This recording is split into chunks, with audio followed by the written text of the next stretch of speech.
39 হরফ, 40 হরফ, 41, 42 পর্যন্ত আছে। গড়ে এক একটা লাইনে 40টা করে হরফ আছে। কয়টা করে হরফ? 40টা করে হরফ। এবং প্রত্যেকটি পৃষ্ঠায় আছে 15টা করে লাইন। তাহলে 40 হরফ আছে এক একটা লাইনে। আচ্ছা, একটা লাইন পড়তে কি 5-10 মিনিট সময় লাগে? এক লাইন পড়তে মনে করেন যে এক পৃষ্ঠা পড়তে লাগে 1 মিনিট।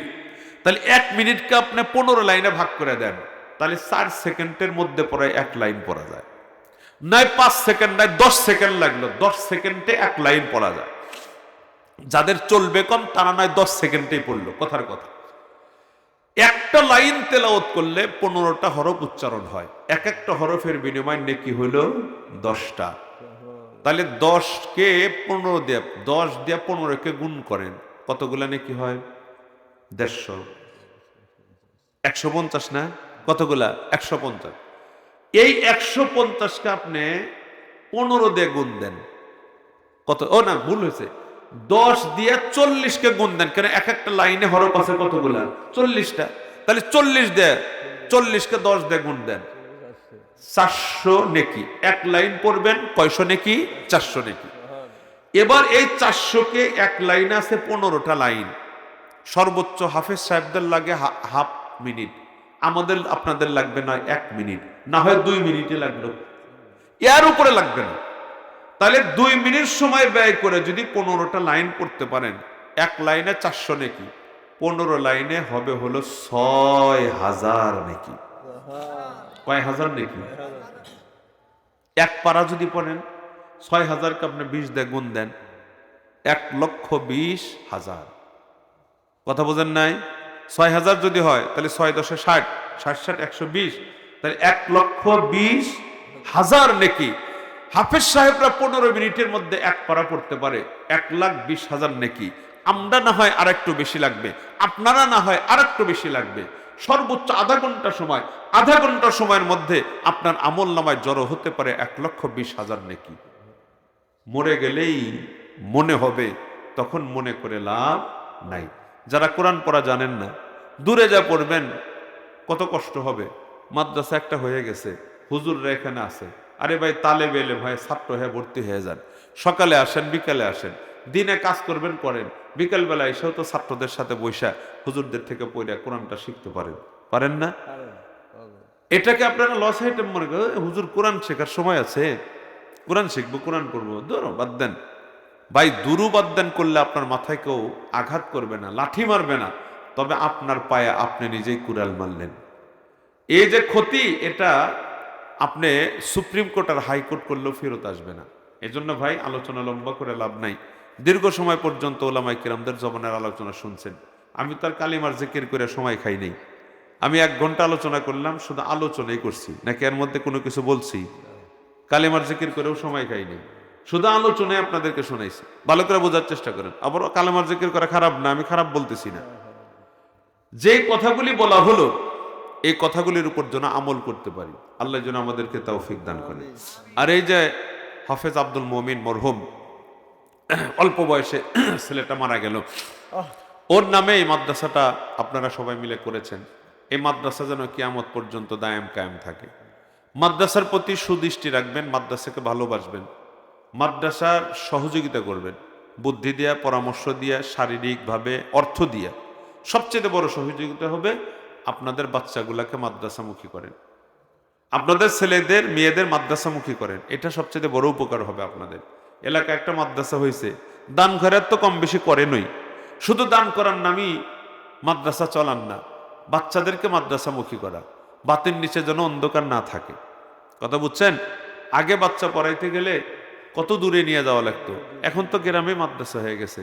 তো গ্রামের মাদ্রাসা হাফেজ সাহেব, 3 জন হাফেজ সাহেব বের হয়েছে, আমি তো কল্পনাও করিনি। আলহামদুলিল্লাহ 3 জন হাফেজ আপনাদের এই মাদ্রাসা থেকে বের হলো। আপনাদের খুশনসিব, কপাল বড় ভালো যে 3 জন হাফেজ সাহেব আপনাদের এখান থেকে বের হয়েছে। কপাল কত বড় ভালো আপনাদের। এজন্য ভাই, মাদ্রাসা হয়েছে এটাকে গনিমত মনে করেন, মাদ্রাসার পার্শ্বে সবসময় থাকবেন। কখনো মাদ্রাসার ক্ষতি হয় এমন কোনো নকল হরকত, এমন কোনো মন্তব্য কখনো করবেন না। প্লিজ অনুরোধ, এটা দ্বীনি প্রতিষ্ঠান। দ্বীনি প্রতিষ্ঠান থাকবে তো শহীদ দ্বীন জিন্দা থাকবে, দ্বীনি প্রতিষ্ঠান থাকবে না শহীদ দ্বীন জিন্দাও থাকবে না, দ্বীন বিলুপ্ত হয়ে যাবে। মদিনার দ্বীন, মক্কার দ্বীন মক্কা মদিনাতেই চলে যাবে। কথা বুঝাইতে পারছি তো আপনাদেরকে? এজন্য আপনারা মাদ্রাসামুখী হন, বাচ্চাদেরকে চেষ্টা করবেন মাদ্রাসামুখী করার জন্য। আল্লাহ আমাদের সবাইকে কবুল করেন, তৌফিক দান করেন। দান করেছেন কিছু চাওয়ার দরকার? যদি শেষ বেলায় রাত 12টা পার হয়ে গেছে, তাবারক তো রেডি আছে, তাবারক রেডি আছে। মা বোনেরা আছেন কি? অনেক মা বোনেরা আছেন, আপনাদের চাইতে মা বোনেরাই বেশি, মাশাআল্লাহ, আলহামদুলিল্লাহ। যাই হোক, তারপরে যে কজন নিয়ে বয়ান শুরু করছিলাম অনেকেই এসছেন, শুকরিয়া, আলহামদুলিল্লাহ। কথাগুলো যেগুলো বলছি, কথাগুলো কি বুঝতে পেরেছেন আপনারা? বুঝেছেন? আলহামদুলিল্লাহ। কথাগুলোর উপর আমল করিয়েন, আল্লাহ যেন তৌফিক দান করেন। তাহলে এই মাদ্রাসার উন্নয়নে যদি আমার হাতে কেউ কিছু দিতে চান, 100, 200, 500, 1000 টাকা, 1 মণ ধান, 2 মণ ধান, যদি কেউ কিছু দিতে চান আল্লাহর রাস্তায়, এগুলো আখিরাতে আপনাদের জমা থাকবে, তাহলে একটু মেহেরবানি করে। মাশাআল্লাহ, আলহামদুলিল্লাহ, আল্লাহ, মাশাআল্লাহ, মাশাআল্লাহ, মাশাআল্লাহ। খেরের গাড়ি চালায়, হ্যাঁ। ওর নাম আব্দুল মুমিন, আব্দুল মুন্না, মাশাআল্লাহ, আলহামদুলিল্লাহ, খেরের গাড়ি চালায়, মাশাআল্লাহ। একটু লেখেন, মাশাআল্লাহ। আব্দুল মুন্না ভাই আমার 500 টাকা দান করছেন, আল্লাহ দান কবুল করো। মাওলানা আব্দুল আলিম সাহেব, মাশাআল্লাহ, এই মসজিদের খতিব সাহেব হুজুর 500 টাকাও দান করলেন, আধা মণ ধানও দিলেন। আল্লাহ তোমার বান্দাদের দানগুলো কবুল করে নাও, মনের আশা পূরণ করে দাও, জীবনের গুনাহগুলো মাফ করে দাও, হায়াতে বরকত দান করো, আমিন।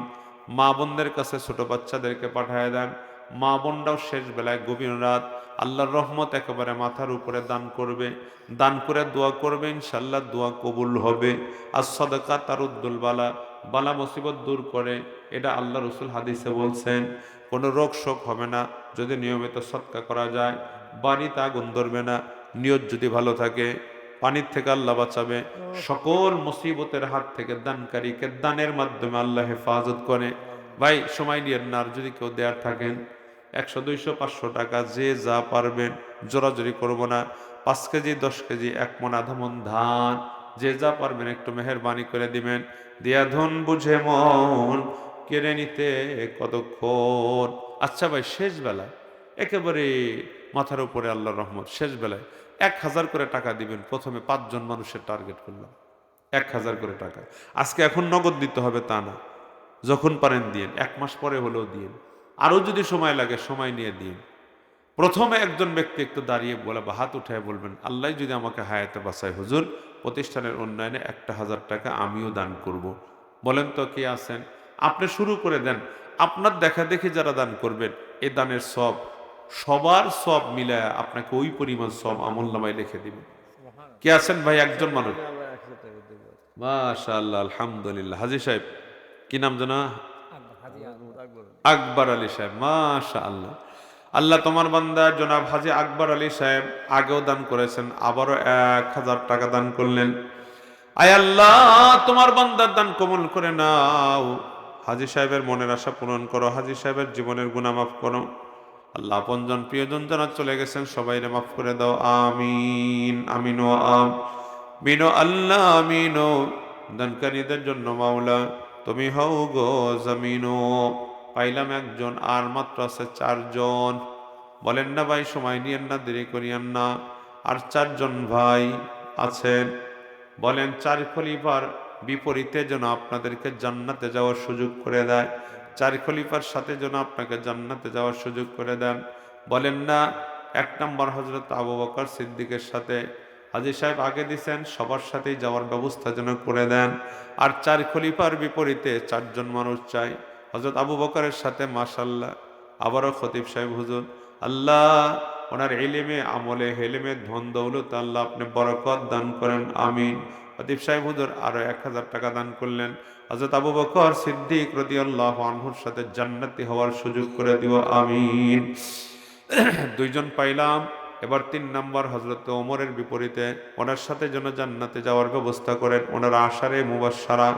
জানি না কোন সুতায় আল্লাহ কাকে পার করবেন বলা যায় না, আমরা দোয়া করব আল্লাহ যেন কবুল করেন। বলেন আর 3 জন মানুষ চাই, 5 জন চাইছিলাম, আর 3 জন বাকি আছে। মা বোনদের মধ্যে কেউ থাকলে দেবেন, দেরি করিয়েন না। 3 নম্বর কোন ভাই আছে সোনার ভাই, মাত্র 1000 টাকা নগদ